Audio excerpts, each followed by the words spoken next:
কাল করেছি গাঁদাল পাতার বড়া, বন্ধুরা আজ করব শিউলি পাতার বড়া। দেখো শিউলি পাতাগুলো নিয়ে এসে আমি একটু ভিজিয়ে রেখেছি, কারণ রাস্তা দিয়ে গাড়ি টাড়ি যায় তো ওর মধ্যে ধুলো বসে যায়। আজ আর গোটা গোটা করবো না, আজ কুচিয়েই করবো, অন্যদিন আমি গোটা গোটা করি।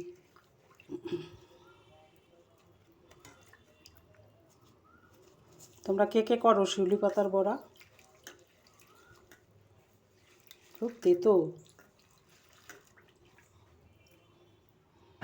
একটু বেসন আর চালের গুঁড়ি দিয়ে একটু মেখে নেব, লবণ দিয়ে সামান্য মিষ্টি দিয়ে, কারণ খুব তেতো। তারপরে বড়াগুলো ভাজবো। দেখো আমার বড়া ভাজা হয়েও গেল।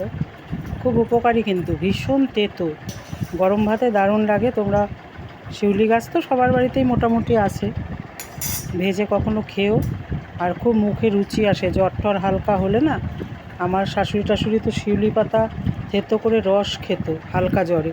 সত্যি কোনো দিন ওনাদের ওষুধ খেতে দেখিনি। দেখো, যদি তোমাদের ভালো লাগে তাহলে লাইক কমেন্ট করো।